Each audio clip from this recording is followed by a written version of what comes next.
हाय। आवाज आ रही है भाई? ओए लल्ला, मचाएंगे हल्ला, गली मोहल्ला। आज हम पढ़ने वाले हैं crystal field theory, most important topic. Yes Devesh, क्षमा चाहता हूँ देवेश भैया। सॉरी देवेश भैया, सॉरी। आगे बढ़े। तो आज हम पढ़ने वाले हैं क्रिस्टल फील्ड थ्योरी लल्ला। क्या पढ़ने वाले बताओ? हम्म क्रिस्टल फील्ड थ्योरी। कहाँ पढ़ रहे हैं? Crystal field theory. सबसे पहला सवाल है, किसने दिया था ये?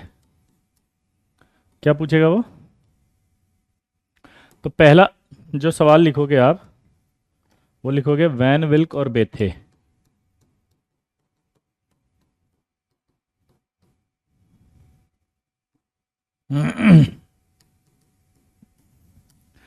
किसने दी थी? वैन विल्क और बेथे। वैन विल्क और बेथे ने, ध्यान सुनना, आयनिक क्रिस्टल्स की ऑप्टिकल एक्टिविटी को बताने के लिए दिया था ये। दोबारा से समझेंगे।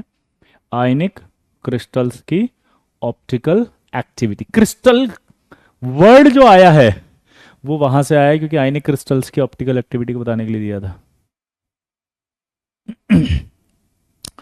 तो कोई डाउट भी हो सकता है, अपने पड़ोसी से जाके पूछना, भैया एक बात बताओ सीएफटी का फुल फॉर्म क्या है? बोले हट बड़बक साले, इतना नहीं आता तो क्रिस्टल फील्ड थ्योरी कहते हुए हमारे सर बताए थे। तो अब एक डाउट पूछना, भैया एक बात बताओ, कौन सा चैप्टर पढ़ रहे हो? Coordination chemistry. तो फिर तो कोऑर्डिनेशन फील्ड थ्योरी बोलते ना भैया। कोऑर्डिनेशन फील्ड थ्योरी बोलना चाहिए इसको। क्रिस्टल फील्ड क्यों बोल रहे हो? तो वो नहीं बता पाएगा, गारंटी हमरा। तो उसको बताना है वे बुड़बक, आयनिक क्रिस्टल्स की ऑप्टिकल एक्टिविटी के लिए फर्स्ट दिया गया था, तो वहां से क्रिस्टल बर्ड लेकर आए थे ये, इसलिए क्रिस्टल फील्ड थ्योरी नाम है इसका। समझे? ए लल्ला। सही बात है। निपटा देना आज मैसवा पे, फोनवा पे। समझे? तुम्हारा ग्रुप जो है उसके अंदर, टेलीग्रामवा पे, स्कूलवा में, गली में, मोहल्ला में। हिंदुस्तान का हर एक बच्चा बच्चा जब सीएफटी पढ़े तो तुम्हें याद करे। समझे?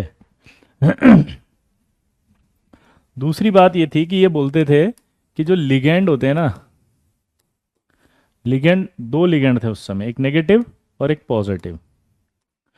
तो नेगेटिव लिगेंड जो था,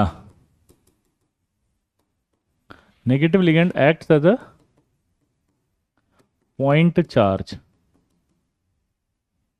ठीक है, और न्यूट्रल लिगेंड जो है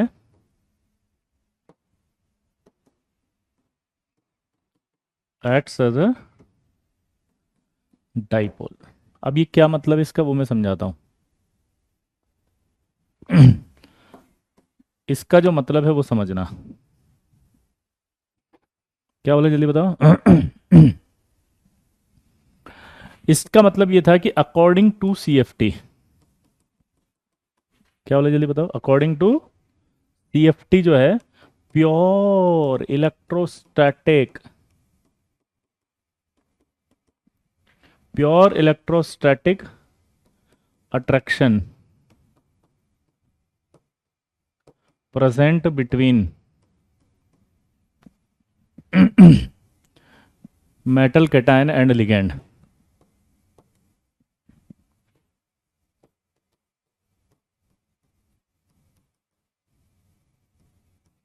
क्या बोले जल्दी बताओ।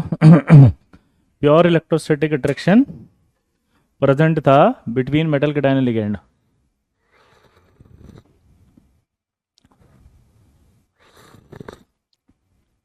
पॉजिटिव लिगेंड उस समय डिस्कवर्ड नहीं थे।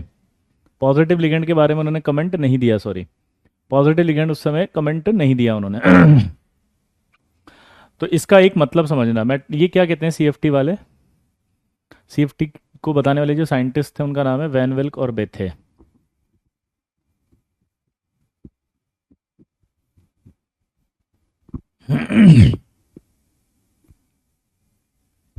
इधर देखो। मेटल का कैटायन जो होगा वो लिगेंड को अपनी ओर खींचेगा, तो जब वो खींचेगा तो प्योर इलेक्ट्रोस्टैटिक अट्रैक्शन होता है, प्योर इलेक्ट्रोस्टैटिक अट्रैक्शन होता है सीएफटी के हिसाब से। तो उन्होंने कहा कि जब लिगेंड को वो खींच रहा है तो जो नेगेटिव लिगेंड होगा वो पॉइंट चार्ज की तरह बिहेव करेगा। नेगेटिव लिगेंड किसकी तरह बिहेव करेगा? पॉइंट चार्ज की तरह।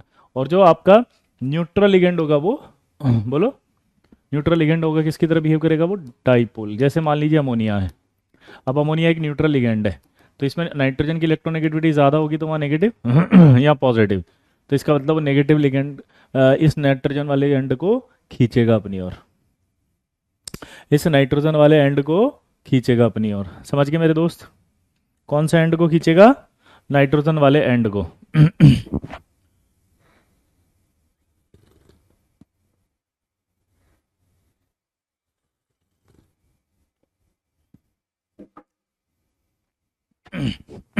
किसको खींचेगा? नाइट्रोजन वाले एंड को अपनी ओर खींच लेगा। तो नाइट्रोजन वाले एंड को जब खींचेगा तो डाइपोल हो गया ना एक तरह से ये, ठीक है। तो यहां पर जब उसने कहा कि according to CFT pure electrostatic attraction present between metal cation and ligand, but it is not true, always true नहीं होगा, ड्यू टू सिनर्जिक बॉन्डिंग। आप होता है सिनर्जिक बॉन्डिंग भी होती है। अगर आपको पता है कि सिनर्जिक बॉन्डिंग हो रही है तो पाई बॉन्ड आ जाता है, पाई बॉन्ड आने का मतलब तो कोवेलेंट कैरेक्टर आ जाता है। कोवेलेंट कैरेक्टर आ गया तो फिर प्योर इलेक्ट्रोस्टैटिक अट्रैक्शन कैसे होगा? तो अगर एक्चुअल की बात करूं तो प्योर इलेक्ट्रोस्टैटिक नहीं है, अकॉर्डिंग टू सीएफटी की बात करूं तो है। दोबारा बोलो, एक्चुअल की बात करूं तो है। दोबारा बोलो, एक्चुअल की बात करूं तो है, लेकिन अगर एक्चुअल की बात करूं तो नहीं है, लेकिन अगर सीएफटी की बात करूं तो है। सीएफटी के अकॉर्डिंग तो प्योर इलेक्ट्रोस्टैटिक है, लेकिन एक्चुअल में नहीं है। तो सीएफटी तो यहीं गलत हो गई थी, ड्रॉबैक आ गया है, लेकिन फिर भी हम सीएफटी पढ़ेंगे क्योंकि हमारे सिलेबस में सीएफटी है। दोबारा बोलो, हमारे सिलेबस में सीएफटी है। दोबारा बोलो, हमारे बोलो सीएफटी सिलेबस में है। ये क्लियर हो गया सबको? आया ना? बोलो। तो जब सीएफटी का ड्रॉबैक आया तो उसको बताने के लिए आया एमओटी। तो जैसे सिनर्जिक बॉन्डिंग वाले मॉलिक्यूल है ये, तो आपसे बोलेगा NiCO4 एक्सप्लेन बाय, तो आप क्या बोलोगे? एमओटी। जितने भी हैं जैसे FeCO होल 5 ये वाले जितने भी हैं वो सब किससे? बोलो एक्सप्लेन बाय एमओटी, क्योंकि इनमें सिनर्जिक बॉन्डिंग होती है ना। अब एमओटी सिलेबस में है ही नहीं हमारे, समझ गए बात? बोलो, एमओटी हमारे सिलेबस में है ही नहीं, बोलो जल्दी। अरे लल्ला, बोल दे रे, मचा दे हल्ला, अरे गली मोहल्ला।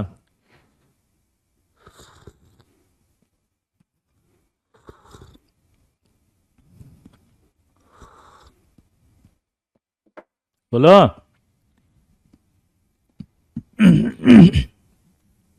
तो आपसे बोलेगा कि NiCO होल 4 जो होगा या FeCO होल 5 होगा ये कैसे एक्सप्लेन होंगे? तो एमओटी से एक्सप्लेन होंगे। क्लियर?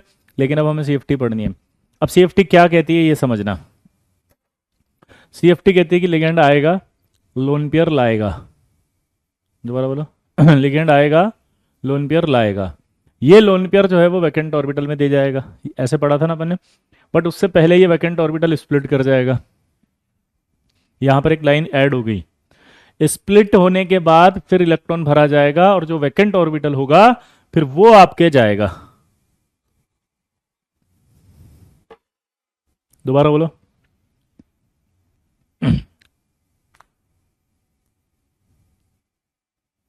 क्या बोला जल्दी बताओ।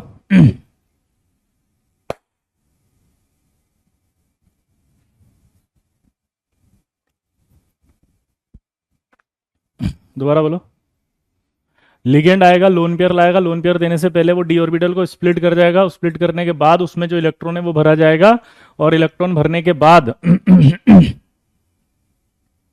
जो खाली ऑर्बिटल है वो हाइब्रिडेशन में जाएगा। तो दिमाग की बत्ती जली है आपकी क्या? दिमाग की बत्ती ये जली, दोबारा बोलो, दिमाग की बत्ती ये जली कि हमें स्प्लिटिंग पढ़नी है, क्योंकि वीबीटी और सीएफटी में एक लाइन अलग आ रही है, वो है स्प्लिटिंग। तो ये स्प्लिटिंग क्या होती है वो समझते हैं। सबसे पहले मुझे स्प्लिटिंग पढ़ने से पहले ये पता होना चाहिए कि जो डी ऑर्बिटल होते हैं वो 5 होते हैं। ये एक्स वाई हो गया, ये वाई जेड हो गया, और ये जेड एक्स हो गया। तो ये आपका डी एक्स वाई हो गया, ये डी वाई जेड हो गया, डी एक्स जेड हो गया, ये D X square minus Y square हो गया, ये डी जेड स्क्वायर हो गया।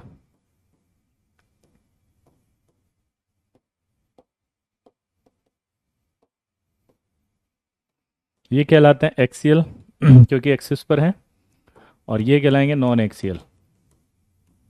दोबारा बोलो, ये डी एक्स वाई है, वाई जेड है, जेड एक्स है, ये क्या है नॉन एक्सियल। ये क्या है D X square Y square, और ये क्या है डी जेड स्क्वायर। तो ये क्या कहलाएंगे एक्सियल। क्या कहलाएंगे एक्सियल।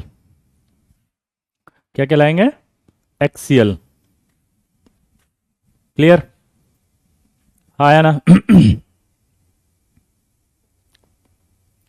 क्लियर दोस्तों। अब हमारे पास 5 डी ऑर्बिटल होते हैं, देखो ध्यान से, वापस समझना। तो सबसे पहले हम पढ़ रहे हैं ऑक्टाहेड्रल स्प्लिटिंग।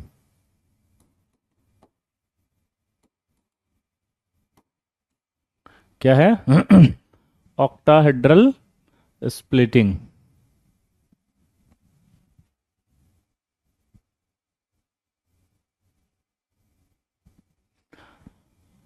ऑक्टाहेड्रल स्प्लिटिंग की अगर हम बात करें तो ऑक्टाहेड्रल स्प्लिटिंग के अंदर देखो क्या होगा। सबसे पहले ये 5 डीजनरेट ऑर्बिटल्स होंगे, 5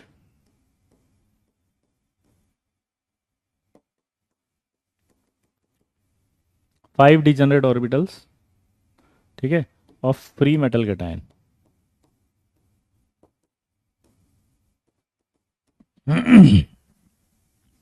5 degenerate orbital of free metal cation.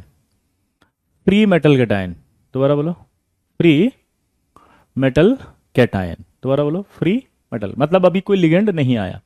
ये 5 ऑर्बिटल के नाम आपको सबको पता है। ये डी एक्स वाई है, वाई जेड है, जेड एक्स है, D X square minus Y square, और डी जेड स्क्वायर है। अब क्या होगा कि ये सिचुएशन इसकी समझना मेटल की, जिसमें मैं ऑर्बिटल्स बना रहा हूँ। ये मैंने एक्सिस मान लिया जेड, ये मान लिया एक्स, ये मान लिया वाई। तो ऑब्वियस सी बात है, ये माइनस वाई हो गया, ये माइनस एक्स हो गया। ये जो देखोगे आप, ये माइनस जेड हो गया। यहाँ पर जो ऑर्बिटल होगा डी जेड स्क्वायर होगा जेड एक्सिस है, तो यहाँ जो ऑर्बिटल होंगे वो D X square minus Y square होंगे। और ये जो मैं बना रहा हूँ ना येलो कलर से एक्सिस के बीच में, ये रिप्रेजेंट कर रहे हैं नॉन एक्सियल वाले ऑर्बिटल्स को। ये जो गोले गोले गोले बनाए हैं, ये नॉन एक्सियल को रिप्रेजेंट कर रहे हैं। क्लियर? ये सिचुएशन मेटल के पास है। कौन से ऑर्बिटल्स की सिचुएशन है, देख के बताओ। ये वाले ऑर्बिटल्स, ये 3 ऑर्बिटल जो थे ना नॉन एक्सियल, ये बनाए हैं मैंने बीच में। और ये दोनों कौन से हैं एक्सियल, तो ये बनाए हैं मैंने, बोलो, एक्सिस के ऊपर।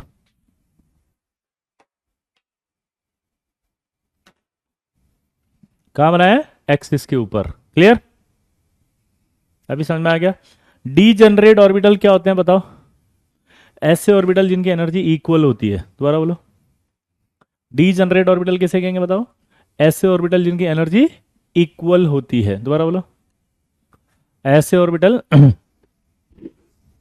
जिनकी एनर्जी इक्वल होती है उसे क्या कहेंगे बताओ? D generate orbitals. उसे क्या कहेंगे? D generate orbitals. तो ये 5 डी जनरेट है, अभी लिगेंड आया नहीं, अब लिगेंड आएगा, देखो।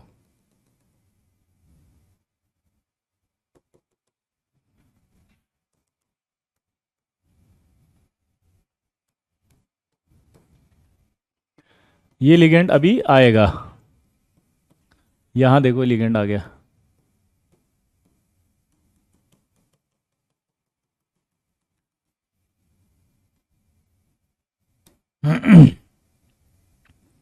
ये आपका डी जेड स्क्वायर था ऐसे कैसी, ये X square minus Y square थे।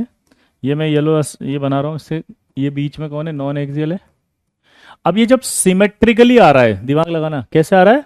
लिगेंड सिमेट्रिकली आ रहा है। लिगेंड आएगा तो लोन पेयर लाएगा, वो मेटल के डी ऑर्बिटल को रिपल कर रहा है। लिगेंड आएगा तो क्या आएगा, बोलो? लिगेंड आएगा तो क्या आएगा? बोलो, लिगेंड आएगा तो वो सिमेट्रिकली रिपल कर रहा है। तो लिगेंड अगर सिमेट्रिकली रिपल कर रहा है तो इसकी सबकी एनर्जी एक साथ बढ़ जाएगी, हाँ है ना। तो यानी कि ये 5D जनरेट ऑर्बिटल्स हैं इन सिमेट्रिकल फील्ड। अब क्या होगा देखो ध्यान से कि ये जो सिचुएशन है,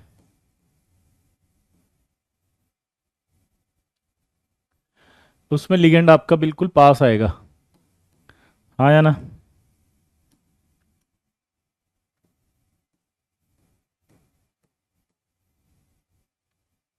तो ये रिपल करेगा सबसे ज्यादा किसको, ये आपको सोच के बताना है मुझे। जब ये लिगेंड आएगा तो ये किसको धक्का दे रहा है बताओ, किसको रिपल कर रहा है सबसे ज्यादा, सोच के बताओ। एक्सियल को रिपल करेगा या एक्सियल नॉन एक्सियल को? ये जो बीच वाले हैं इनको रिपल करेगा या एक्सियल को? देखो आप ध्यान से देखोगे तो ये यहां है, तो ये एक्सियल वालों को रिपल करेगा।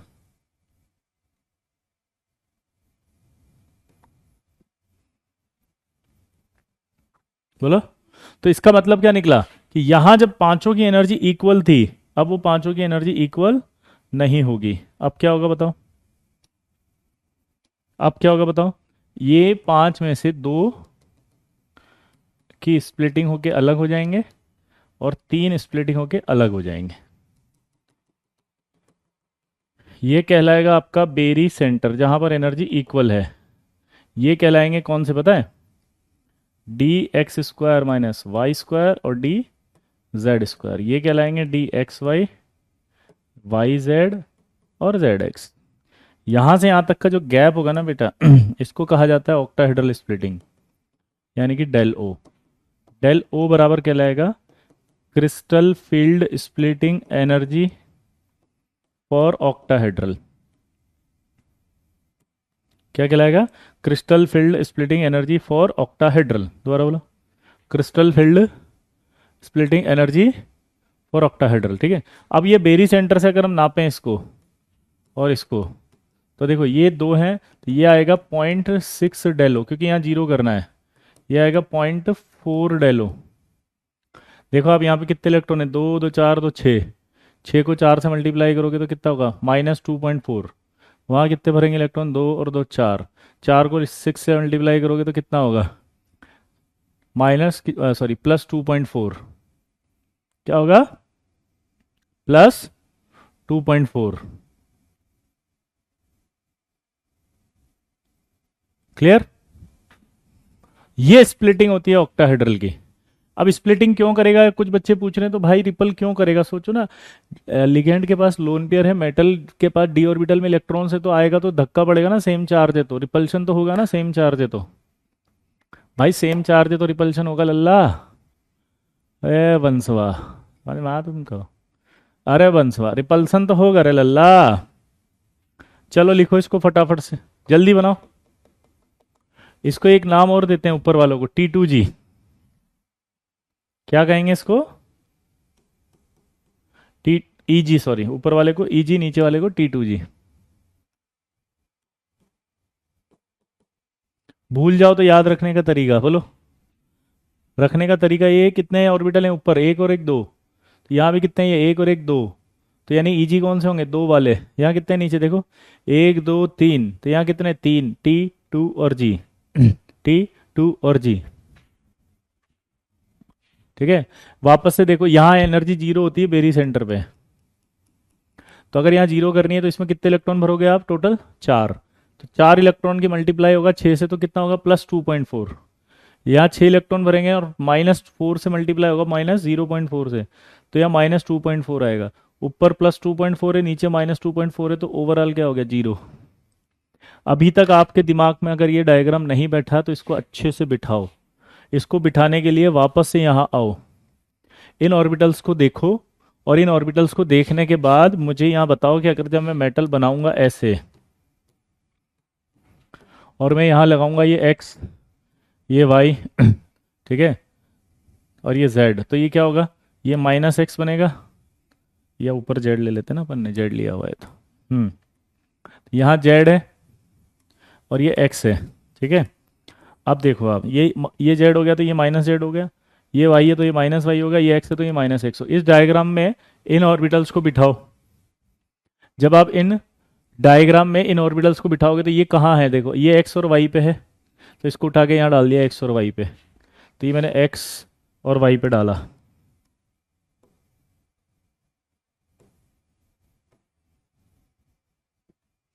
ये एक्स और वाई पे डाल दिया। ये वाला कौन सा है, जेड पर है, तो ये मैंने कहाँ बनाया था, जेड पर बनाया। ये डायग्राम बैठना चाहिए दिमाग में, नहीं तो मज़ा नहीं आएगा, कुछ भी नहीं आएगा। समझ गई बात को। यहाँ पर अब देख के बताइए, तीनों नॉन एक्सियल है। अगर ये नॉन एक्सियल है तो क्या करेंगे, इसको कहाँ बिठाएंगे, एक्सिस के बीच में। जब ये एक्सिस के बीच में बिठाएंगे तो हम ऐसे रिप्रेजेंट करते हैं इनको, रिप्रेजेंट कर रहे हैं, देखो एक्सिस ये इसके बीच में है, ये दोनों एक्सिस है, ये इसके बीच में है, ये दोनों एक्सिस हैं, ये इसके बीच में है, ये दोनों एक्सिस हैं, ये बीच में है।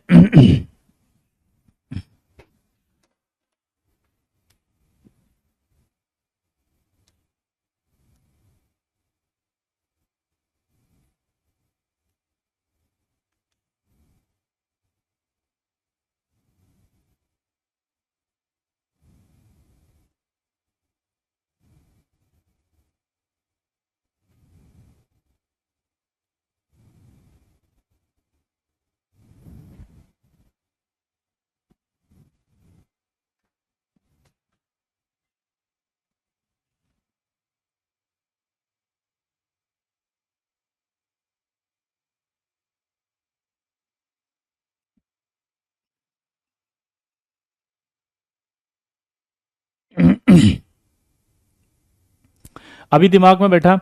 अब ये डायग्राम जब यहां आया, अरे कहाँ गया भाई, अब ये डायग्राम जो यहां पर आया, तो ये बनाया मैंने, समझ में आया, तो ये अभी कोई लिगेंड नहीं है, इसका मतलब क्या है, ये पांचों की एनर्जी सेम है, डी जनरेट ऑर्बिटल है, अभी ऐसा कैसा बन गया। अब मैंने कहा लिगेंड आया, लिगेंड जब आया तो सिमेट्रिकली आया ना चारों तरफ से, लिगेंड आया तो क्या आया, सिमेट्रिकली चारों तरफ से आ रहा है अभी, तो सिमेट्रिकली रिपल करेगा तो सारे ऑर्बिटल की एनर्जी एक साथ बढ़ गई, ये सबकी एनर्जी एक साथ बढ़ी। लेकिन अब लिगेंड को आना पड़ेगा, तो लिगेंड आएगा तो सबसे पहले देखो सामने कौन पड़ेगा उसके, ये जो एक्सिस पर हैं, ये जो एक्सिस पर हैं, ये सामने पड़ रहे हैं उसके, देखो। तो इसका मतलब जो एक्सिस पर है उन्हें धक्का ज़्यादा पड़ेगा, ऐसे समझो कि ये सामने है मेरे कोई, और यूं आऊंगा तो मैं धक्का पड़ेगा ऐसे धम से सामने, और कोई साइड में होगा तो मेरा कंधा टच करेगा, तो समझ रहे हो बात को। तो जो सामने वाले ऑर्बिटल्स हैं उनको रिपल्शन क्या होगा, ज़्यादा होगा, आया ना। ये जो सामने है उनको रिपल्शन ज़्यादा होगा, तो सामने एक्सियल थे, तो इन पांच में से एक्सियल थे वो यहाँ आ गए, और इनमें से जो नॉन एक्सियल है वो यहाँ आ गए।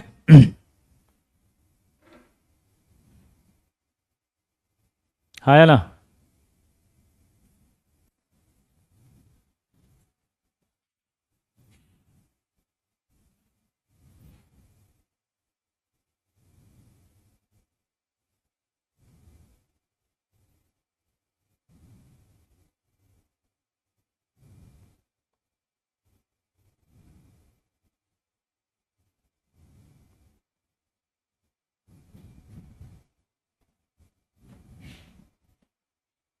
ये अलग अलग स्प्लिट क्यों हुए, सर फोड़ लूँ मैं अपना, अगर तुम्हें ये भी नहीं समझ में आ रहा तो।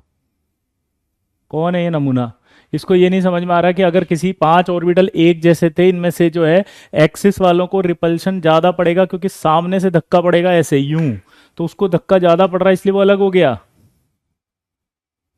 नहीं आया समझ में, ये धक्का ज्यादा पड़ेगा तो वो इसको धक्का ज्यादा पड़ेगा ना भाई। ये देखो पीछे वाले डायग्राम में बनाता हूँ, ये लिगेंड आएगा ऐसे, तो ये लिगेंड इससे यहां से आ रहा है तो इस ऑर्बिटल को धक्का ज्यादा देगा ना, ये इधर आ रहा है तो इसको धक्का ज्यादा पड़ेगा, इसी का तो नाम था डी जेड स्क्वायर।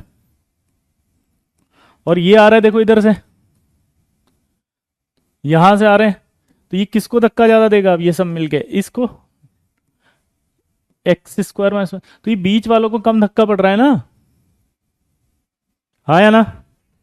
तो अब बताओ किसको धक्का ज्यादा पड़ेगा, ये पांच अगर एक जैसे होंगे तो उनमें से धक्का ज्यादा पड़ेगा तो रिपल्शन तो ज्यादा दो को मिलेगा, तो दो को एनर्जी ज्यादा बढ़ेगी ना तीन से। बस यही तो स्प्लिट है। स्प्लिट का मतलब होता है अलग अलग हो जाना। अबे तुम तो बहुत अच्छे समझोगे स्प्लिट का मतलब, इट्स ओवर।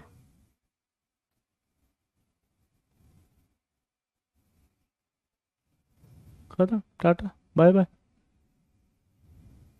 बस वही है ये। अगर अब भी नहीं समझ में आवे तो 2 चम्मच शहद के साथ गुनगुना पानी लेके उसमें शंख पुष्प मिला के सुबह शाम जो है वो खाने के साथ उसको लेते रहना बेटा, है ना। हम्म।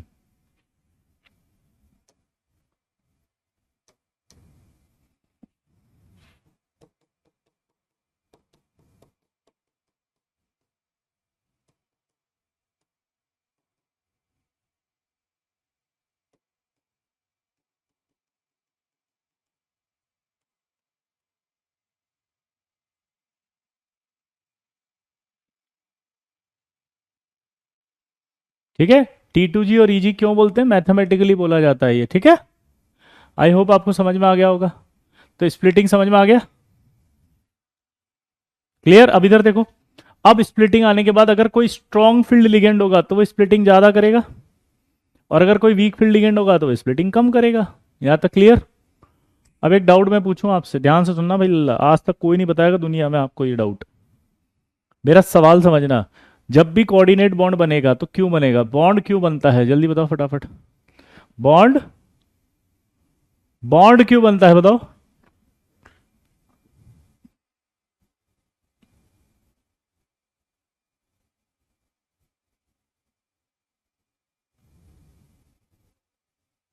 अरे स्टेबिलिटी गेन करने के लिए बॉन्ड बनता है। तो स्टेबिलिटी आती है, स्टेबिलिटी आती है एनर्जी कम होकर। हमेशा एक फंडा होता है, बॉन्ड फॉर्मेशन में एनर्जी लो हो जाती है यानी रिलीज। अब यहां पर क्या हो रहा है, जब लिगेंड मेटल के पास आ रहा है तो न्यूट्रल के डी ऑर्बिटल को स्प्लिट कर रहा है। अगर वो पास आ रहा है तो वो मेटल के ही डी ऑर्बिटल को स्प्लिट कर रहा है। अब सोचो अगर वो पास आ रहा है और वही मेटल के डी ऑर्बिटल को स्प्लिट कर रहा है रिपल्शन की वजह से, तो भाई एक दिमाग की बत्ती जलाई, रिपल्शन में तो एनर्जी बढ़ जाती है। अगर रिपल्शन में एनर्जी बढ़ जाती है तो फिर स्टेबिलिटी कैसे आएगी भाई साहब। रिपल्शन में अगर एनर्जी बढ़ गई तो स्टेबिलिटी कैसे आएगी, यानी कोऑर्डिनेट बॉन्ड बन के तो स्टेबिलिटी आ ही नहीं रही है। तो गलत सलत पढ़ा रहे हो आप। कौन सी थ्योरी है जो आप हमें पढ़ा रहे हो, क्यों हमें इसे स्प्लिटिंग के नाम पे बुड़बक बना रहे हो। अरे भाई स्टेबिलिटी कहाँ से आएगी, रिपल्सन हो रहा है तो भाई बोलो।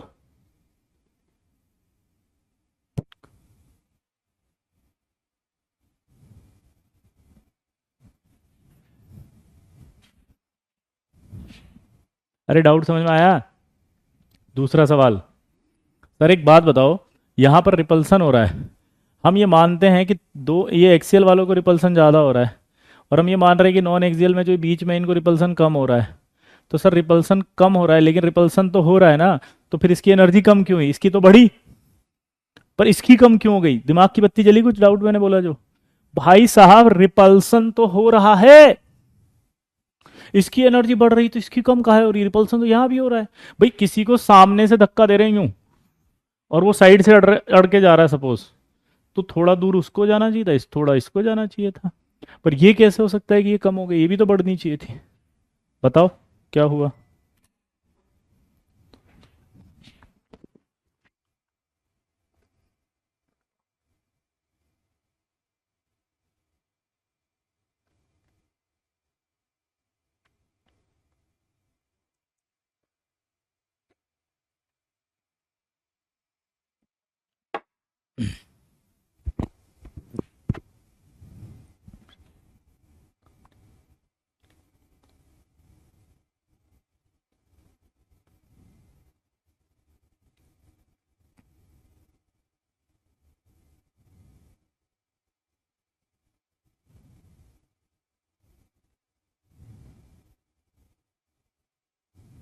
अब सवाल समझते हैं।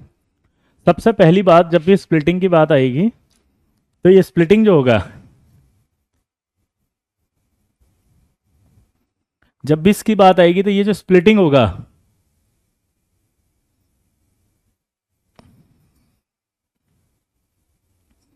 जब ये स्प्लिटिंग होगा भाई, तो ये स्टेट जो होती है इनिशियल स्टेट है, इस इनिशियल स्टेट से कंपैरिजन होता है। देखो ये थोड़ा ऊपर है और इस इनिशियल स्टेट से वो थोड़ा ज़्यादा ऊपर है।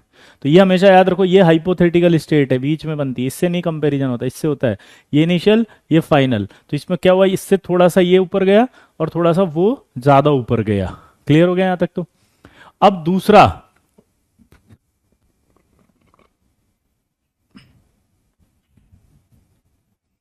दूसरा जो सबसे इंपॉर्टेंट बात है वो क्या है पता है? दूसरा सबसे इंपॉर्टेंट बात यह है कि सर ये एनर्जी बढ़ा क्यों? तो उसका रीजन सुनो। जब हम स्प्लिटिंग बनाते हैं तो हम सिर्फ लिगेंड का उस इलेक्ट्रॉन पे रिपल्शन कंसिडर करते हैं। दोबारा से बोलो। जब हम, बोलो, जब हम लिगेंड, ये स्प्लिटिंग बना रहे हैं तो लिगेंड और मेटल जो डी ऑर्बिटल उनके बीच का रिपल्शन कंसिडर कर रहे हैं। लेकिन अब एक फील लेना, आप, हमने कहा लिगेंड आएगा, लोन पेयर लाएगा, ये लोन पेयर वैकेंट ऑर्बिटल में देने से पहले डी ऑर्बिटल स्प्लिट हो जाएगा, स्प्लिट होने के बाद इलेक्ट्रॉन भरा जाएगा और फिर आपका हाइब्रिडेशन होगा। तो दिमाग की बत्ती खोलो। लिगेंड आएगा आएगा आएगा ये तो बोल रहे हो, लेकिन सोचा लिगेंड क्यों आएगा? हाँ, क्योंकि उसे कोई बुलाएगा। अब उसे कौन बुलाएगा? मेटल कैटायन उस लिगेंड को अपने पास बुलाएगा अट्रैक्शन की वजह से, इलेक्ट्रोस्टैटिक अट्रैक्शन, जो कि बोला था उसने अभी सीएफटी ने कि मेटल और लिगेंड के बीच में इलेक्ट्रोस्टैटिक अट्रैक्शन होता है। ये बुलाएगा और लिगेंड दौड़ा दौड़ा आएगा। लिगेंड जब दौड़ा दौड़ा आएगा उसके बीच में जो डी ऑर्बिटल ये पाया जाएगा, इसको धक्का देते हुए जाएगा। सोचो, अगर जितना ज्यादा धक्का दे रहा है ना, उतना मेटल ने लिगेंड को अपनी ओर खींचा है। फील लेनी पड़ेगी आपको ये। जितना ज्यादा जो है मेटल ने अट्रैक्शन दिखाया है उतना स्प्लिटिंग हुआ है। तो इसको आप उल्टा समझेंगे आज के बाद अब, कि जितनी ज्यादा स्प्लिटिंग होगी इसका मतलब उतना ज्यादा अट्रैक्शन होगा, और जितना ज्यादा अट्रैक्शन होगा कॉम्प्लेक्स उतना स्टेबल होगा। इसका मतलब साफ साफ है, जितना स्प्लिटिंग होगी ज्यादा उतना होगा कॉम्प्लेक्स स्टेबल ज्यादा। समझ रहे बात को? क्या बोला? जितनी ज्यादा स्प्लिटिंग होगी उसका मतलब उतना ज्यादा स्टेबल होगा कॉम्प्लेक्स। तो हम ये यहां तक जो बनाया है ना, इसमें सिर्फ कंसिडर किया है रिपल्शन को। जब हम मेटल और लिगेंड के बीच का अट्रैक्शन कंसिडर करेंगे तो ये पूरा सेट एकदम से लोअर एनर्जी पे बनाएंगे, इससे बिल्कुल नीचे आ जाएगा वो। समझ में आया? तो आज के बाद आपके अंदर ये फील आनी चाहिए, जितनी ज्यादा स्प्लिटिंग है स्टेबल उतना ज्यादा है, क्योंकि वो स्प्लिटिंग तभी ज्यादा करेगा जब मेटल उसे खींचेगा। मेटल खींच रहा है, इसका मतलब अट्रैक्शन हो रहा है। अट्रैक्शन हो रहा है मतलब क्या होगा? स्टेबिलिटी बढ़ेगी। फील आ रही है कुछ कुछ? अब हमारे पास दो तरह के लिगेंड्स आएंगे।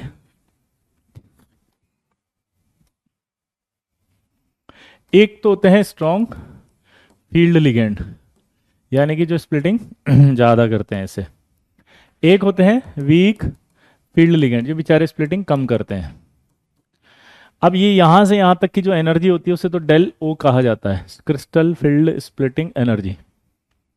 लेकिन जब इलेक्ट्रॉन को ऐसे भरते हैं और भरने के लिए जो पेयरिंग करते हैं ऐसे ये जो भरते हैं और भरने के लिए पेयरिंग करते हैं, तो पेयरिंग करने पर जो एनर्जी की जरूरत होती है उसे पी कहा जाता है। पेयरिंग करने पर जो एनर्जी की जरूरत होती है उसे पेयरिंग एनर्जी यानी पी कहा जाता है। तो यानी कि डेल ओ और पी में यहां पर जो वैल्यूज हैं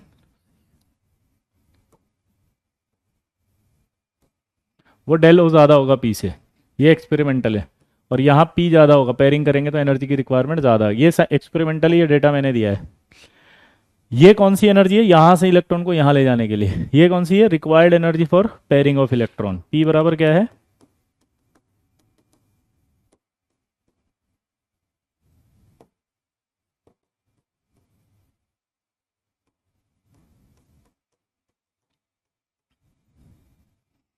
रिक्वायर्ड एनर्जी फॉर पेयरिंग। अब आपको इन दोनों में इलेक्ट्रॉन भरने हैं। पी मतलब पेयरिंग एनर्जी, पेयरिंग एनर्जी मतलब इलेक्ट्रॉन को पेयर करने के लिए रिक्वायर्ड एनर्जी। अब आपको कुछ नहीं करना है, इनमें इलेक्ट्रॉन भरने। ये डी ऑर्बिटल है, डी ऑर्बिटल में आपको पता है 1 से 10 तक भरे जाते हैं। डी ऑर्बिटल में क्या होता है बताओ? 1 से 10 तक भरे जाते हैं। क्लियर? तो इलेक्ट्रॉन भरूं अगर मैं तो पहला इलेक्ट्रॉन अगर यहाँ भरूँ और इसमें भी यहीं भरूंगा तो कोई फर्क है क्या? दोनों एक जैसी भरेंगे, कोई फर्क ही नहीं है।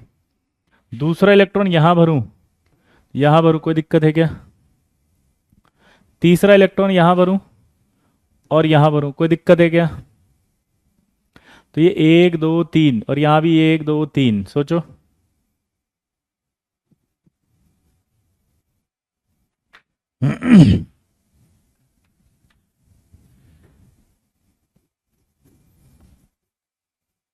जल्दी बताओ, कोई प्रॉब्लम किसी को? सिंपल है। अब चौथा इलेक्ट्रॉन जब भरेंगे तो उसके बाद दो ऑप्शन होंगे, एक तो वो ऊपर चला जाए और एक वो नीचे भर जाए। तो इलेक्ट्रॉन ये डिसाइड करेगा जहाँ एनर्जी कम खर्च हो रही है मैं वहीं जाऊंगा। तो देखो डेलो ज़्यादा यानी ऊपर ले जाने में एनर्जी ज़्यादा खर्च हो रही है, पी करने में कम यानी पेयरिंग करवा दो, पेयरिंग करने में कम। तो चौथा इलेक्ट्रॉन कहाँ जाएगा बताओ? इसमें, यहाँ। यहाँ देख के बताओ, पेयरिंग करोगे तो ज़्यादा लगेगी, तो कहाँ जाएगा? वहाँ। पेयरिंग करोगे तो कहाँ लगेगी? ज़्यादा। दोबारा बताओ आप। पांचवा इलेक्ट्रॉन भरोगे तो फिर से कहाँ जाएगा? यहाँ। उसमें कहाँ जाएगा? यहाँ। छठा भरोगे तो कहाँ जाएगा? यहाँ। उसमें कहाँ जाएगा? यहाँ। सातवां भरोगे तो कहाँ जाएगा? यहाँ। इसमें भरोगे तो कहाँ जाएगा? यहाँ। आठवां भरोगे तो कहाँ जाएगा? यहाँ। उसमें भरोगे तो कहाँ जाएगा? यहाँ। ठीक है, नवा भरो, नाइन्थ। तो नाइन्थ इलेक्ट्रॉन भरेंगे तो यहाँ, यहाँ। टेंथ इलेक्ट्रॉन भरेंगे तो यहाँ और यहाँ। तो आपको इस तरह से इलेक्ट्रॉन्स की जरूरत पड़ेगी।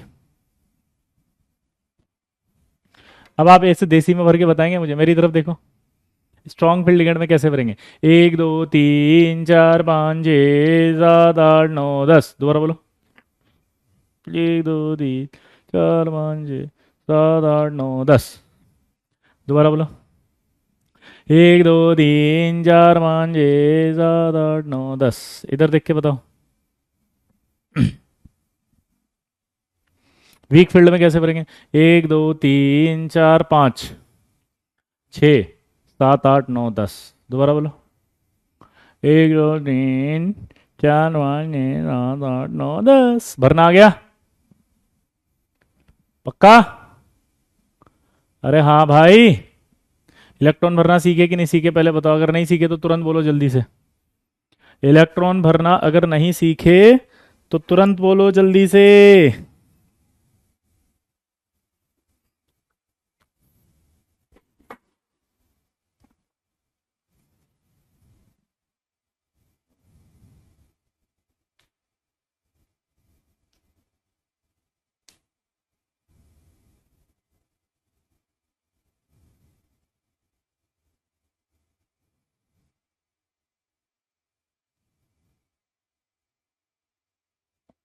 दोबारा सीख लेते हैं, चलो आराम से सीखते हैं ना, रिलैक्स।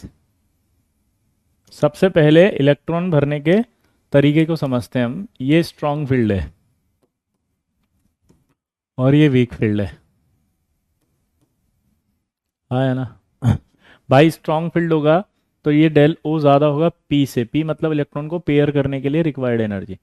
ये डेल ओ यहाँ से यहाँ जाने की एनर्जी है। वीक फील्ड होगा तो डेल ओ कम होगा पी से, यानी कि पेयरिंग हो जाएगी, ऊपर नहीं जाएगा पहले। सॉरी, पहले ऊपर जाएगा फिर पेयरिंग होगी। यहाँ तक ठीक है? हाँ या ना? सिंपल तरीका है। अब इलेक्ट्रॉन फिल करने थे आपको, आप तो पहले इसी में भरो, उसको छोड़ दो। आप अगर यहाँ भरो वीक फील्ड में, सॉरी स्ट्रॉन्ग फील्ड में कैसे भरूं? 1 2 3। अब चौथा इलेक्ट्रॉन कहाँ जाना चाहिए आपके हिसाब से बताओ? चौथा इलेक्ट्रॉन कहाँ जाना चाहिए? यार इसमें अगर मैं ऊपर लेके जाऊंगा तो एनर्जी ज़्यादा खर्च होगी, तो नीचे आ जाएगा। तो 1 2 3 4 5 6 7 8 9 10। ठीक है, अब इसमें आओ। अगर मैं इसमें भरता हूँ तो क्या होगा? 1 2 3 1 2 3। ठीक है, फिर क्या करूँ? ऊपर जाना पड़ेगा क्योंकि पेयरिंग करूंगा तो एनर्जी ज़्यादा खर्च होगी। तो 4 5 6 7 8 9 10। अभी भी नहीं समझ में आया? जल्दी बोलो। अभी पहचानेंगे आयुष, हमने कल बताया भी थे ना। अभी मैं बताऊंगा स्ट्रॉन्ग फील्ड लिगेंड कौन से होते हैं, वीक फील्ड लिगेंड कौन से होते हैं। ठीक है जी Rishi, thank you very much. But फिर ये समझ में आया? इसके बारे में भी लिखो बेटा ऋषि, जल्दी बताओ। समझ में आ रहा है कुछ?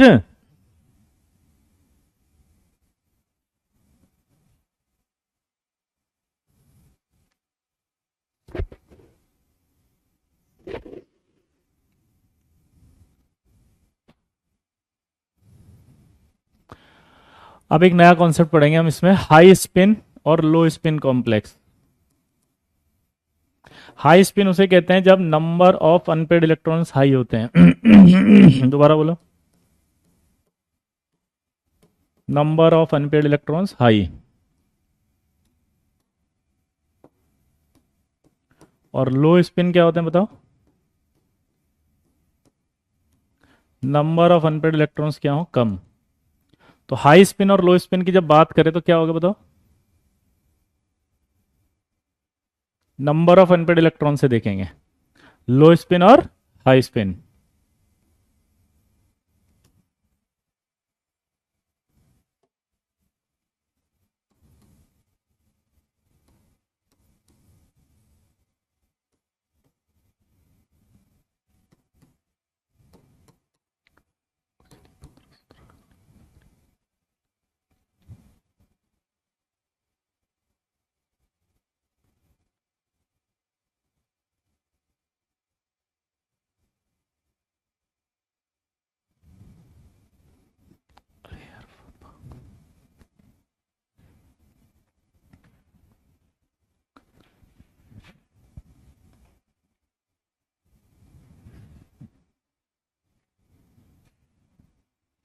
अब मैं यहां पर एक सवाल पूछ रहा हूं कि जब मैं D1 भर रहा हूं स्ट्रांग फील्ड में और वीक फील्ड में, तो बताओ फटाफट क्या होगा?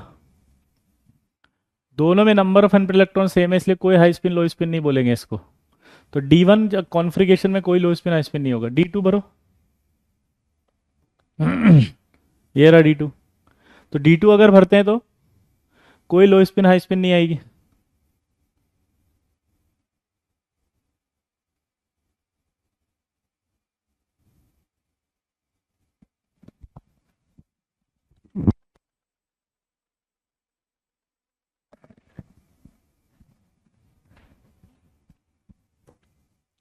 तीसरा भर दिया मैंने तब भी कोई दिक्कत नहीं है, क्योंकि अनपेड इलेक्ट्रॉन सेम है।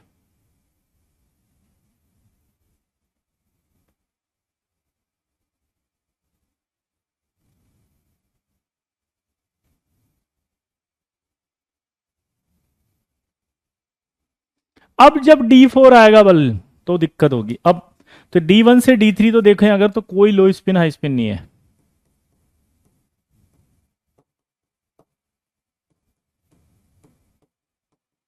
No low spin, no high spin. Clear दोस्तों? D1 से D3 जो होगा तो उसमें कोई लो स्पिन नहीं है, हाई स्पिन। अब D4 जब भरूँ तो कहाँ भरूंगा? इसमें तो नीचे आएगा, यहाँ ये आएगा, तो ये तो हाई स्पिन हो जाएगा क्योंकि नंबर ऑफ अनपेड इलेक्ट्रॉन उसमें ज़्यादा है। ये लो स्पिन होगा क्योंकि नंबर ऑफ अनपेड इलेक्ट्रॉन्स कम है। क्लियर? अगला देखो, यहां भर दिया, यहां भर दिया, ये हाई स्पिन, ये लो स्पिन। अगला जब आएगा तो इसी में आएगा, यहां भरेंगे तो ये हाई स्पिन, ये लो स्पिन। अगला यहां आएगा, यहां पे भी नंबर ऑफ अनपेड इलेक्ट्रॉन ज्यादा है, तो ये लो स्पिन, वो हाई स्पिन। अब देखो बराबर हो गए ये तो, यानी कि D8 अगर हो तो लो स्पिन हाई स्पिन नहीं होगा, बराबर अनपेड इलेक्ट्रॉन से। D9 में भी बराबर है, D10 में भी बराबर है। तो यहां क्या आएगा बताओ? D8 टू D10, इसमें भी no low spin no high spin. D4 से D7 अगर हम जाते हैं तो स्ट्रॉन्ग फील्ड जो होगा, D4 से D7 अगर जाएंगे तो स्ट्रॉन्ग फील्ड जो होगा उसे क्या कहा जाएगा? D4 से D7 में स्ट्रॉन्ग फील्ड में लो स्पिन। और वीक फील्ड में क्या कहा जाएगा?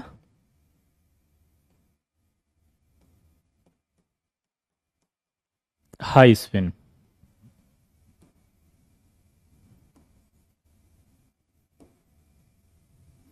तो आपसे अगर ये क्वेश्चंस पूछे जाएंगे तो बता देंगे लो स्पिन हाई स्पिन देखना फॉर ऑक्टाहेड्रल्स।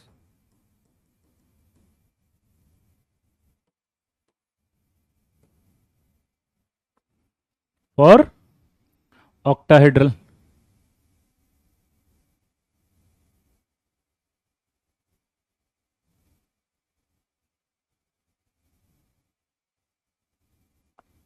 क्लियर? अब शुरू करें क्वेश्चंस। अब हमसे पूछा जाएगा कि भैया इसका हाइब्रिडाइजेशन बताओ।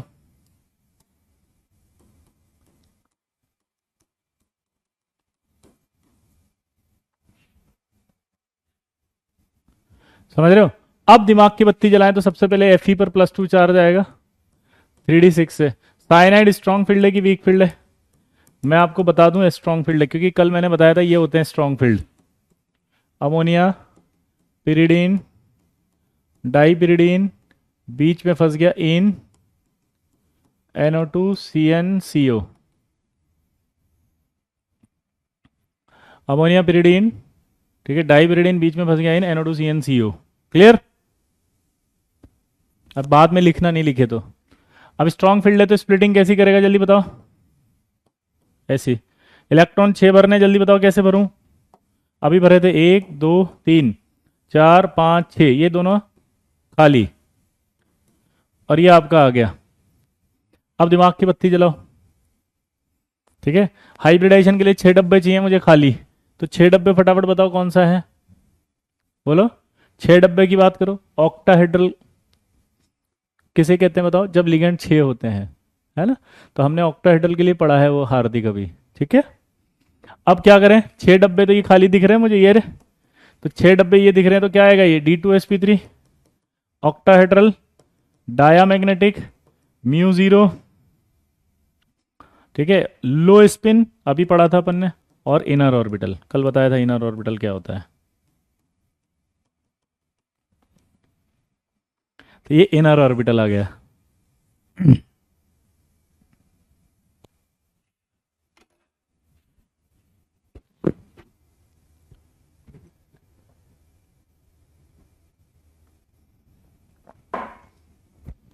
अब आप सबसे पहले ये देखना, कॉन्फ़िगरेशन में कंफ्यूज गलती मत कर देना। Scandium, titanium, vanadium, chromium, manganese, Fe, cobalt, निकल, कॉपर और जिंक में अगर आप देखेंगे तो ये 3d1 4s2 आएगा, 3d2 4s2 आएगा। तो जो Fe था उसमें क्या आया था? 3d6 4s2। तो जब आपने +2 लिखा तो सबसे पहले S से इलेक्ट्रॉन निकलता है हमेशा, तो S से निकलने की वजह से D6 आया। तो हमेशा याद रखेंगे कि इनमें D ब्लॉक एलिमेंट जो होंगे उनमें इलेक्ट्रॉन पहले S से निकलेगा, इसलिए इनका कॉन्फ़िगरेशन को ध्यान रखना सब। सबसे पहले S से निकलेगा तो फिर D में आएगा। क्लियर? तो यहां क्या आएगा? 3d6। ये खाली जो होता है पहले उसी को लिया जाता है हाइब्रिडाइजेशन में, जो पहले खाली दिखते हैं उनको लेके जाते हैं। तो ये 2d हो गए, फिर एक S हो गया और 3p हो गए, तो हाइब्रिडाइजेशन आ गया इसका D2sp3। ठीक है। Fe के ऊपर चार्ज लेने में दिक्कत है सर, फोड़ लूं साला मैं अपना, सच बता रहा हूं मैं। कहां से आते हैं ऐसे लोग, कितने तेजस्वी हैं ये जो पूरा कोऑर्डिनेशन खत्म कर दिया मैंने, इसमें चार्ज निकालना ही सिखाया था मैंने, सारे इफेक्टिव एटॉमिक नंबर ये सब क्या सिखाए थे? कौन से स्कूल से आए हैं तेजस्वी महापुरुष आप? ठीक है, मैं कर रहा हूं ना बात। इधर देखो Fe पर कैसे निकाला ऑक्सीडेशन स्टेट। ये 4 मान लिया, ये X था जिस पर ऑक्सीडेशन स्टेट निकालना है, और ये Cn जो है -1 होता है। क्या होता है? -1। तो ये आपका 0 होगा टोटल चार्ज जो था। X निकालोगे तो प्लस कितना आएगा? K4 है ना, +2। सॉल्व करो।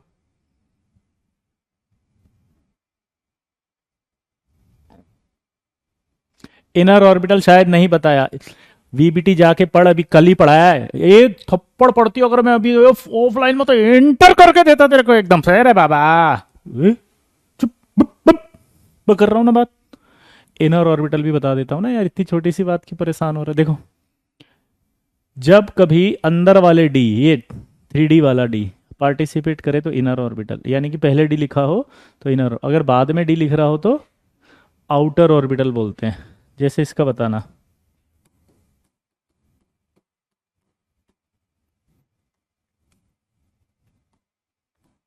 अब आप इसी का ट्राई, अरे यार इसका ट्राई करो निकाल के।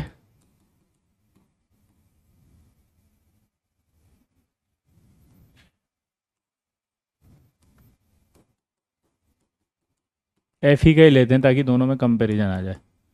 पहले बताओ Fe पर कितना चार्ज आएगा, जल्दी बताओ।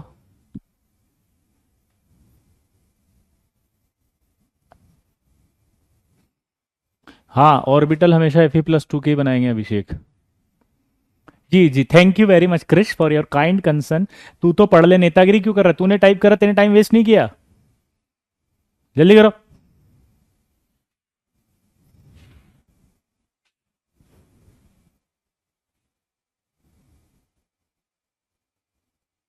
इसका बताओ फटाफट क्या आएगा। +3, वेरी गुड। अब बताओ +3 के बाद 3D कितना आएगा?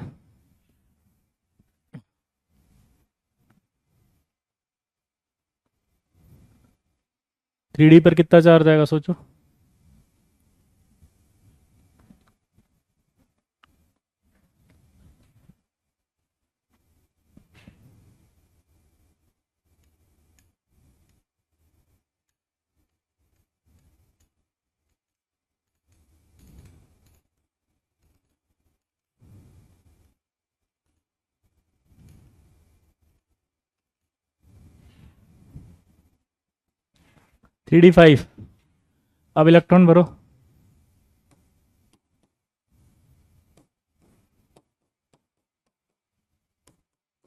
5 भर दिए। अब ये S और ये 3P। कोई डाउट? बोलो। अब क्या आएगा?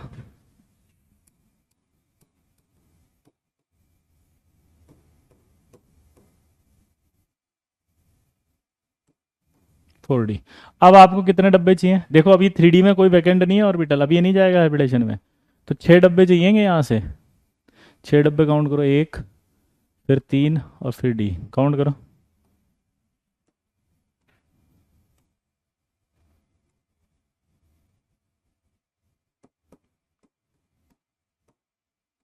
sp3d2 octahedral paramagnetic. म्यू आपको पता ही कितना आना चाहिए, 5 है तो 5.92। आउटर ऑर्बिटल, जिसको नहीं पता था सुन लिया। आउटर ऑर्बिटल मतलब क्या है बताओ? जिसमें D बाहर वाला पार्टिसिपेट करे, ये वाला आउटर। अब लो स्पिन है कि हाई स्पिन है बताओ?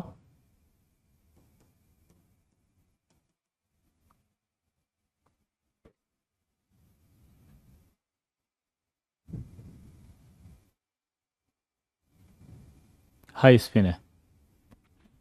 क्या है? हाई स्पिन, ठीक है। अब आप दिमाग की बत्ती जलाओ, मैं आपके लिए की पॉइंट बना रहा हूं। देखो, फॉर ऑक्टाहेड्रल मतलब कोऑर्डिनेशन नंबर 6 के लिए, फॉर कोऑर्डिनेशन नंबर 6 यानी कि ऑक्टाहेड्रल की पॉइंट। और की पॉइंट में क्या आएगा कि D1 से D3 और D8 से D10। No low spin, no high spin. दोबारा बोलो। D1 to D3। अरे यार, लो स्पिन हाई स्पिन तो बता दिया ना की पॉइंट अभी। तो अब आगे पढ़ते हैं। D1 से D3 ऑलवेज। D2 sp3 है, इनर ऑर्बिटल है ना। D8 to D10 हमेशा ऑलवेज, नो टेंशन, कुछ नहीं सोचना। ये आउटर। D4 to D7 अगर स्ट्रॉन्ग फील्ड आ जाए तो वो D2 sp3 है, और अगर वीक फील्ड आ जाए तो ये sp3d2 है।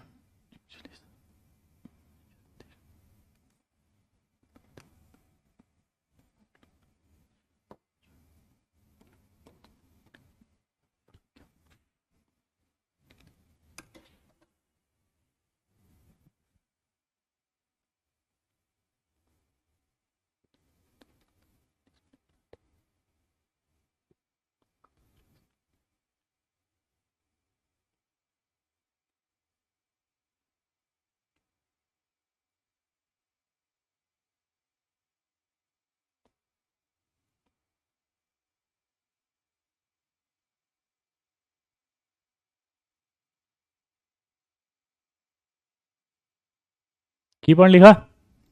अब जब की पॉइंट लिखोगे तो एक डाउट आएगा। प्रीवियस नोट कर लें दीजिए, ये ले कर ले भाई, नोट कर तू पहले, कहाँ गया ये वाला, फटाफट नोट करो, 2 मिनट दे रहा हूँ, जल्दी जल्दी जल्दी।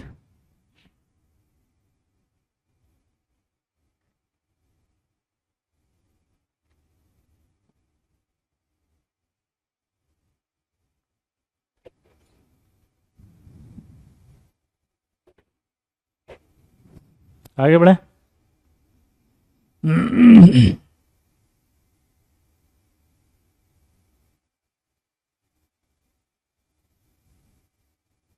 एक बच्चा लिख रहा है कि आपने गलती से MA2BC में कहा कि नो GI, आपने गलती से गलत बता दिया। मतलब ये ना ऋषि लिख रहा है यार, ये परेशान मत करना यार प्लीज़, ऐसे गलत लिख के दिल मत। क्या बोला था मैंने, देखना जरा, ये कुछ उल्टा उल्टा लिख रहा है, सही लिख रहा है या गलत लिख रहा है। आज अगर इसने बदतमीजी की तो इसको यहाँ से ब्लॉक करवा दूंगा मैं आज। MA2BC में कहा था कि नो GI, आपने गलती से गलत बता दी, ये गलत है क्या?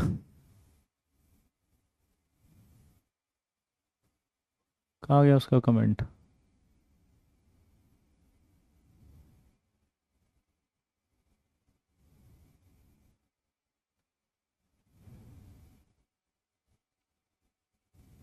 अरे वो पुराना कमेंट कहाँ गया तेरा, क्या था इसमें?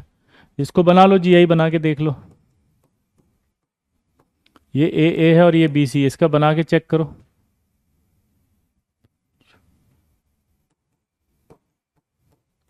ये B और C यहाँ आ जाएगा, तो ये आ गया सिस, ये आ गया ट्रांस, तो 2 GI होंगे ना इसके। देखो जरा क्या बताया था।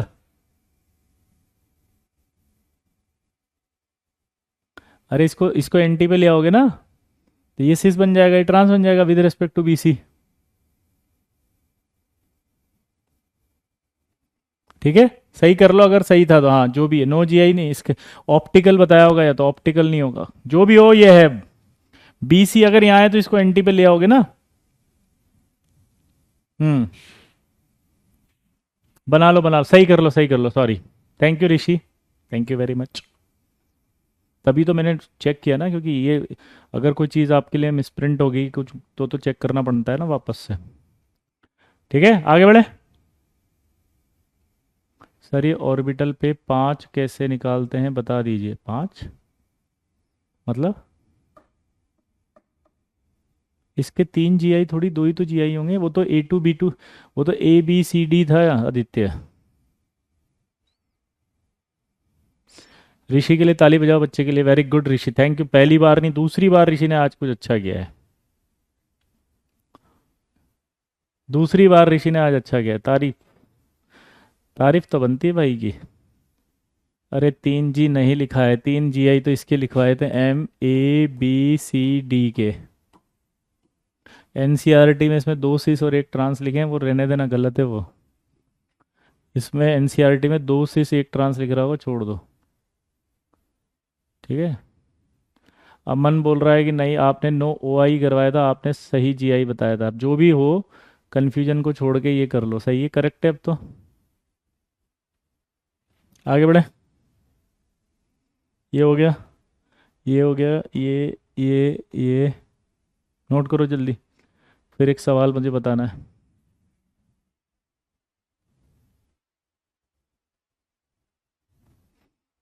ओके, कृष्णा कह रहा है कि मैंने क्लास में बता दिया था, आपने मेरा कमेंट नहीं देखा, सॉरी कृष्णा, आपने पहले ठीक ही बोला था। ठीक है, अब जो भी था वो हो गया। अब देखो इधर एक डाउट आएगा इसमें कि D7 जब आपका आएगा तो क्या होगा। जैसे मान लीजिए ये आपका NO2 होल 6 आ गया, -4, तो ये कोबाल्ट पर +2 आ गया, ये आपका 3D7 आ गया।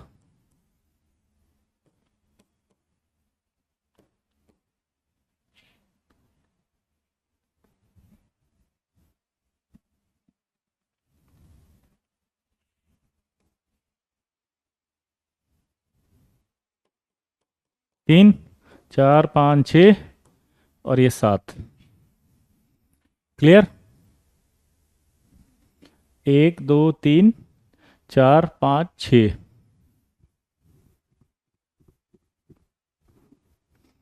1 2 3 4 5 6 7। अब दिक्कत क्या थी, ये आपने 4s लिखा था अभी, 4p में 3 ऑर्बिटल थे और ये 4d था।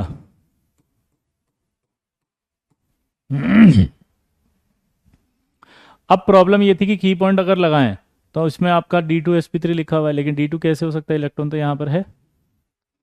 ये कौन सा थियोरी है जो आप हमें पढ़ा रहे हो कि इस की पॉइंट के नाम पे हमें बुड़बक बना रहे हो? डाउट आ रहा है नहीं आ रहा बताओ? अरे आपको डाउट आ रहा है नहीं आ रहा बताओ, क्या डाउट है? सर आपने की पॉइंट लिखा है D7, बोलो। सर आपने की पॉइंट लिखा है D7, यहाँ पर कोबाल्ट पर निकालोगे ना आप, देखो x, कोबाल्ट को x मान लिया, ये 6 - 1 है, यहाँ -4 है, तो x बराबर कितना आएगा, +2। कोबाल्ट +2 होता है तो कोबाल्ट का कॉन्फ़िगरेशन कितना था, 3d7 4s2, तो कोबाल्ट को +2 करेंगे तो ये 2 इलेक्ट्रॉन यहाँ से निकल जाएंगे, तो ये 3d7 बच जाएगा।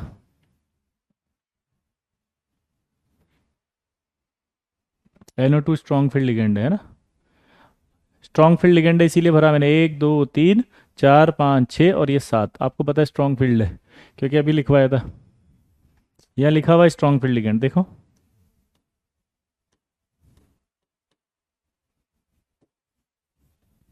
ये NO2 minus strong field ligand लिखा हुआ है, स्ट्रॉन्ग फील्ड लिगेंड अगर है इस, ये सब स्ट्रॉन्ग फील्ड है, इनको छोड़ के बाकी सब वीक है, तो आप देख सकते हो यहाँ पर स्ट्रॉन्ग फील्ड लिगेंड है, तो की पॉइंट तो गलत हो गया क्योंकि आपने की पॉइंट में क्या लिखा है, देखो D7 और स्ट्रॉन्ग फील्ड लिगेंड में D2sp3।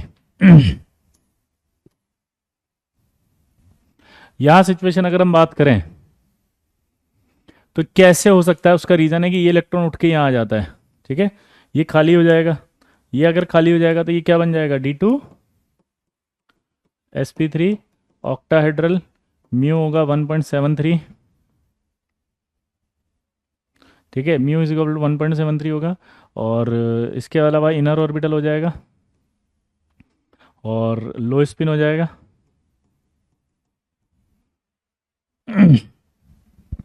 क्लियर? अब सवाल ये आता है कि इधर गया तो इसको क्या कहते हैं, इसको कहते हैं transference.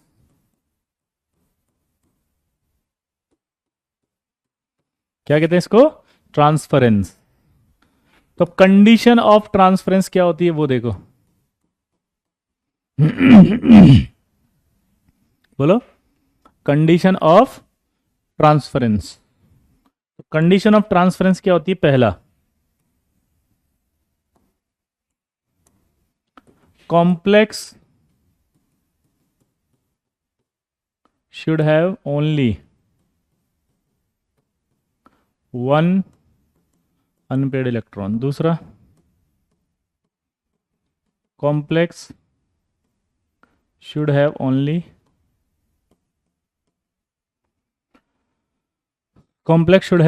one unpaired electron, complex should have only strong field ligand। और तीसरा था कि complex should have possibility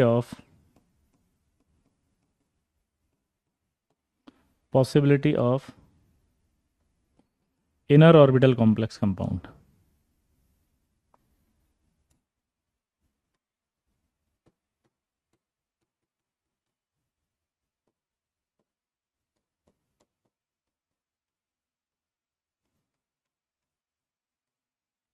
possibility of inner orbital complex compound. तो पहला बताओ, complex should have only one unpaired electron. क्या इसके अंदर वन अनपेड इलेक्ट्रॉन है क्या? ये ट्रांसफरेंस कहता है, इस ट्रांसफरेंस होता है इस इलेक्ट्रॉन को उठा के यहाँ डाल लेना, इस प्रोसेस को कहते हैं ट्रांसफरेंस, ठीक है, ऐसे। तो वहां देखो, complex should have only one unpaired electron है क्या? हाँ। Complex should have only strong field ligand, strong field है क्या? हाँ, ठीक है। Complex should have possibility of inner orbital complex, हाँ, इसका अलग ट्रांसफरेंस होगा। इनर ऑर्बिटल की पॉसिबिलिटी का मतलब क्या है? ये जो दिख रहे हैं ना दोनों, जब इधर से इधर चला जाएगा तो खाली हो जाएंगे। तो अगर अंदर वाले डी ऑर्बिटल, ये वाले डी ऑर्बिटल पार्टिसिपेट करते हैं तो कॉम्प्लेक्स होता है इनर ऑर्बिटल कॉम्प्लेक्स कंपाउंड। तो ट्रांसफरेंस होने की वजह से D7 में से इलेक्ट्रॉन वहां चला जाएगा, तो ये खाली हो जाएगा। तो अगर D7 हो, स्ट्रॉन्ग फील्ड लिगेंड हो, तो ट्रांसफरेंस होगा कि नहीं होगा। अब सवाल आता है पहला कि ये कंडीशन क्यों। फर्स्ट, कि आखिर complex should have only one unpaired electron, क्यों होना चाहिए एक अनपेड इलेक्ट्रॉन। क्योंकि एक अनपेड इलेक्ट्रॉन को ले जाना आसान है। जैसे मान लो एक आदमी था, वो बीमार है, उसको उठा के आप ले गए कंधे पे डाल के एक को, लेकिन अगर दो होते तो आप कहते रुक जा भाई, मेरे पास इतनी एनर्जी नहीं, मैं कहाँ उठाऊंगा दो को, नहीं जा सकता, दोनों बीमारों को एक। तो एक को ले जाना आसान है। दूसरा स्ट्रॉन्ग फील्ड। स्ट्रॉन्ग फील्ड क्या करता है, स्ट्रॉन्ग फील्ड जो है वो स्प्लिटिंग लार्ज करेगा। लार्ज करेगा तो इन दोनों के बीच का जो गैप है वो कम हो जाएगा। गैप कम होगा, इसलिए इलेक्ट्रॉन को ले जाने में एनर्जी कम खर्च होगी। भाई गैप अगर स्प्लिट स्ट्रॉन्ग फील्ड होगा तो स्प्लिटिंग लार्ज होगी, स्प्लिटिंग लार्ज होगी तो गैप कम होगा, गैप कम होगा तो आसानी से जाएगा वहां।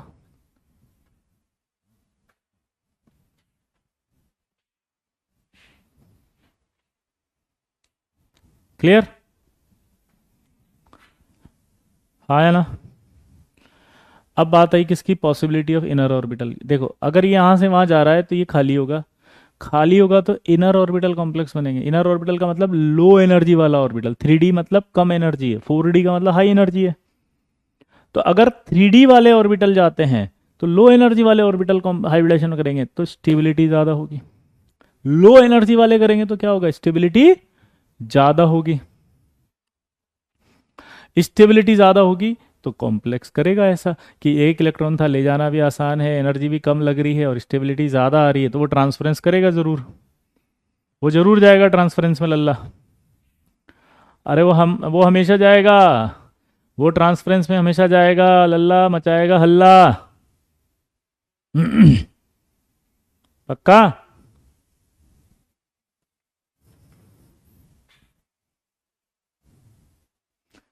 अब एक खास बात देखो इसमें, आपको ऐसा नहीं लग रहा कि जब कोबाल्ट +2 स्ट्रॉन्ग फील्ड से गिरेगा तो इसका इलेक्ट्रॉन उठ करके हाई एनर्जी में चला जाएगा। हाई एनर्जी में से इलेक्ट्रॉन निकालना क्या होता है, आसान। बोलो। तो मैं ऐसे बोल सकता हूं कि when cobalt +2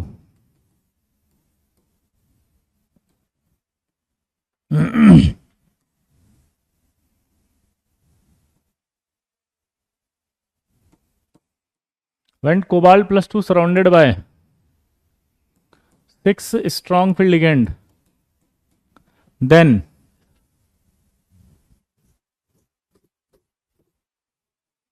when cobalt +2 surrounded by 6 strong field ligand, then unpaired electron, yeah, then it always form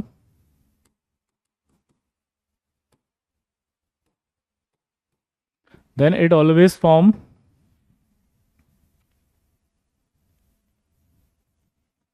बोलो D2sp3 हाइब्रिडाइजेशन।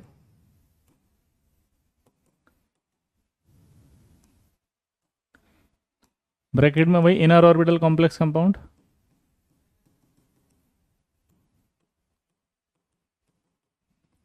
ठीक है, तो when cobalt +2 surrounded by 6 strong field ligand, then it always form D2sp3 hybridization, यानी कि inner orbital complex compound. And in such type of complex compound,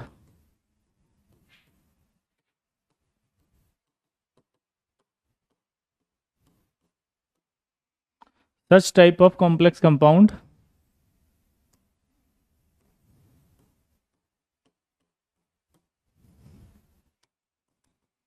unpaired electron present in unpaired electron present in 4D orbital,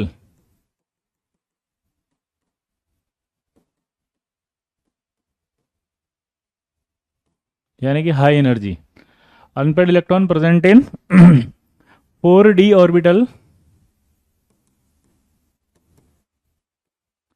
rather than 3D orbital.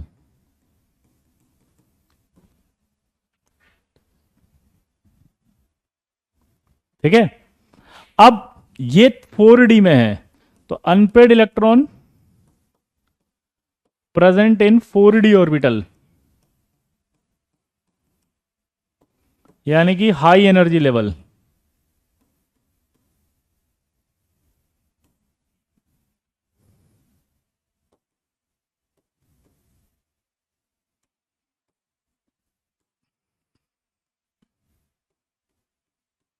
High energy level.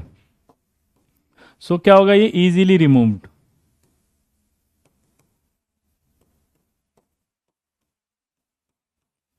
And they acts as a reducing agent. क्योंकि अगर मान लो आप, ये जो complex था, इसका जो unpaired electron है पता लग गया आपको कहाँ है, हाई एनर्जी लेवल 4D में, तो वो तो तुरंत निकल जाएगा।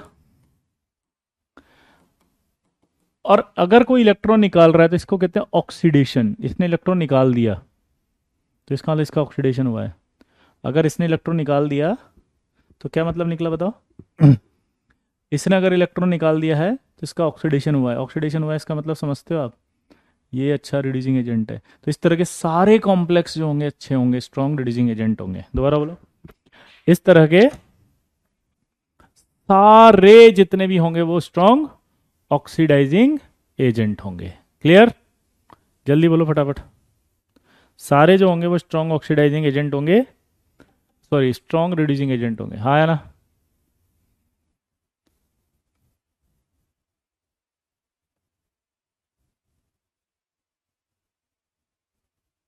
जल्दी बोलो। अभी बताएंगे आर्यन, कॉम्बिनेशन होगा तो। अगर मान लो किसी कॉम्प्लेक्स में ऐसा हो गया कि वीक फील्ड और स्ट्रॉन्ग फील्ड मिक्स आ गए, तो जो ज्यादा होगा उससे आंसर जाएगा। जैसे वीक फील्ड ज्यादा है तो वीक फील्ड ज्यादा वाले वीक फील्ड से आंसर, कम वीक फील्ड है तो कम से जाएगा। मतलब जो ज्यादा होता है उससे ज्यादा। अगर बराबर हो जाए तो स्ट्रॉन्ग फील्ड से जाएगा आंसर। दोबारा बोलो, क्या बोला मैंने? D9 ऑक्टाहेड्रल में नहीं होगा। क्या बोला जल्दी बताओ? D9 ऑक्टाहेड्रल में नहीं होगा मनस्विन, क्योंकि एक ही ऑर्बिटल होगा। हाइब्रिडाइजेशन के लिए हमें दो ऑर्बिटल चाहिए, D2sp3, तो इसलिए D9 ऑक्टाहेड्रल में नहीं होगा। D9 टेट्राहेड्रल में होगा, जो हम आगे बताएंगे। ठीक है? कहाँ होगा D9? टेट्राहेड्रल में, वहां हम आगे बताएंगे।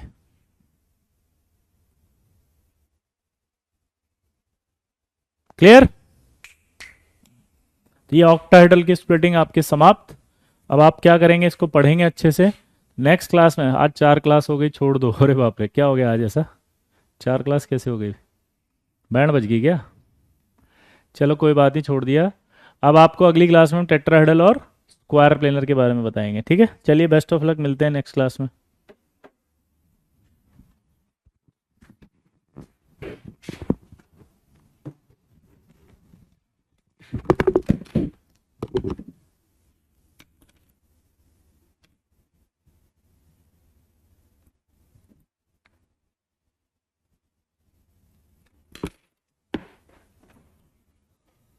बंद कर दे।